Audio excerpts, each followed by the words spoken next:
My dream was to play, professional football, and I got to achieve that dream. But when I got injured, it was about a 1.5 year recovery where I was in a full arm cast for about 6 months, and then a 1.5 years just recovering from that, sleeping on my sister's couch. And during that time, I really had no clue what I was going to do next with my life.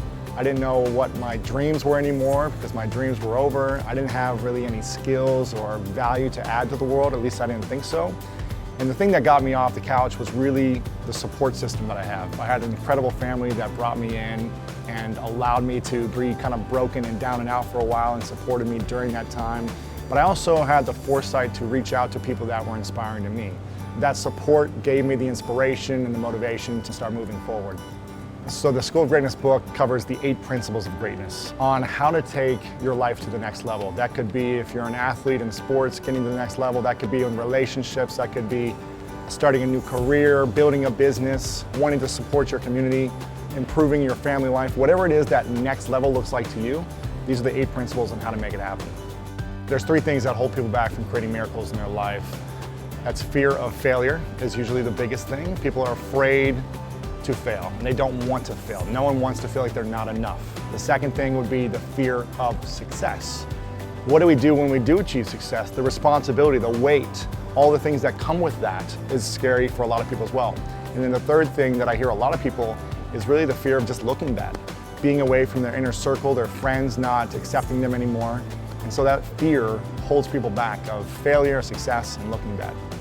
When we, as humans, do things that fill us up, that make our hearts sing, that give us the most joy, and we're able to make an income to fulfill our basic needs, pay our rent, our bills, support ourselves and our family, we create the most joy for ourselves, and that's a ripple effect around everyone that experiences us. We're happier, we take care of our health, we take care of our emotional health. We are nicer to people when walking down the street, when we feel like we can do what we love and make money around that. So for me, the vision is to create programs, education, content, whatever it may be, but I want the vision to come true.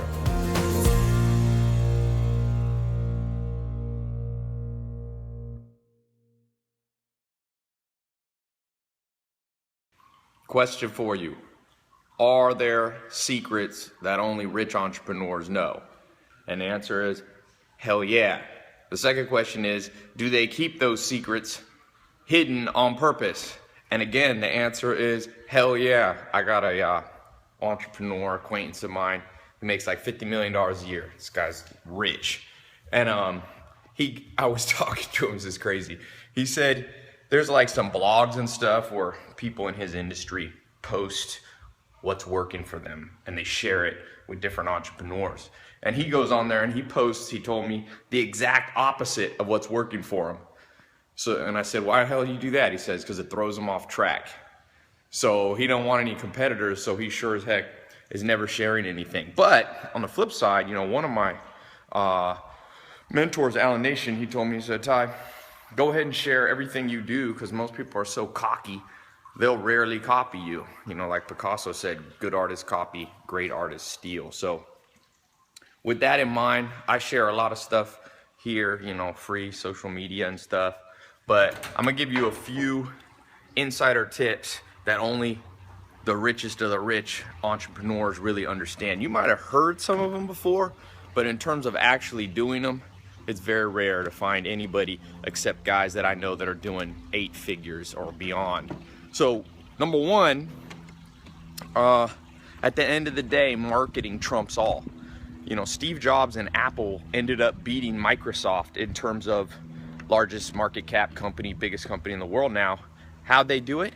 Steve Jobs was a better marketer. Just look at the Apple stores. You ever been in there's a Microsoft store at Century City here in Beverly Hills or next to Beverly Hills, and it's a ugly ass store. Nobody's ever in it. You go over to the Apple store and it's just a work of art. Everything's beautiful. It's perfectly packaged. And at the end of the day, marketing is packaging, So there used to be that old Ralph Waldo Emerson saying where if you can make a better chair or, cook better, there'll be a long, hard, well-beaten path to your door, even if it's in the middle of the woods. Meaning, if you've got something good, even if you don't market it, somebody will find you. Well, that might have been true in the late 1800s when he wrote that quote, but it's definitely not true now. In the world we live in, there's literally billions of websites and web pages, even more probably. So how the heck are people gonna find you if you're not extremely skilled at marketing? And when I say extremely skilled, I'm talking about the ability to have people that you don't know globally talking about you. That's how you know you've hit the pinnacle of marketing. And you see this whether it's in politics. You guys saw I got to interview Hillary Clinton. I'm not really a Hillary Clinton supporter, but I talked to her on books.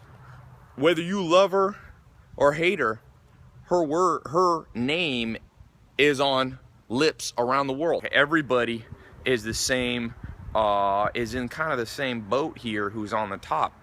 They're staying in front of people. So you got to ask yourself, as an entrepreneur, are you staying in front of your potential clientele at a continual basis? Not just a little marketing campaign here and there, but are they talking about you? Because if the answer is no, then you don't know what elite entrepreneurs know. Little garden I planted here. Oh, by the way, check out this new shirt. I got this t-shirt brand. It says, the thing about smart people is they sound crazy to dumb people. I think that's an old Einstein quote. So the number two thing is that you got to have a team, and the team has to be a minimal, let me get out of the sun here, minimum viable size. I think if you don't have at least 10 people in your company, you're vastly outperforming or underperforming. And so there's this myth about the solo entrepreneur and, oh, this one man or one woman just does it all. Bullshit. That's not how it goes down. Even the great Bill Gates made $70 billion understanding. He said, I've never done anything alone. You know, he had Paul Allen at first, then he had Steve Ballmer. So you need 10 people minimum.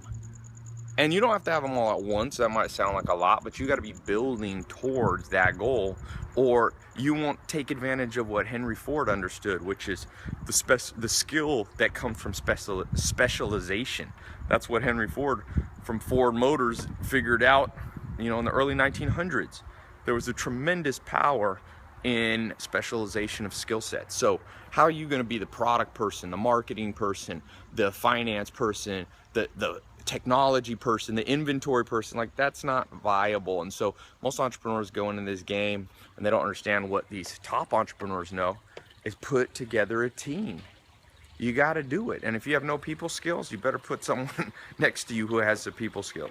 Number three, and there's about, by the way, there's like 10 of these things that I've written down. So I'm going to be doing a free talk. If any of you want to hear the full in-depth, I'm going to give here 5 or 10 minutes of them to not overwhelm you. But if you, those of you really interested, click, there should be a button here. It'll take you to my website. I've been doing these free talks. The last one had 25,000 people on it in up to 70 countries now. So no matter where you live, you can join in. There's no credit card, there's no fee. It's just these free talks. I like, you know, I learn a lot from the interaction. It's live. You can ask questions, you can comment, you can share your experience.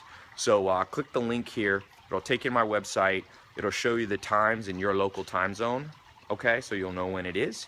And then, like I said, there's no credit card or anything. There's no gimmicks to it.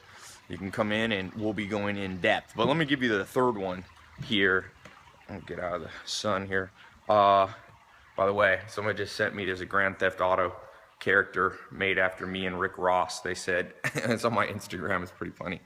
People love cars. So the third principle that top entrepreneurs keep private is understanding the phasing cycles of raising capital.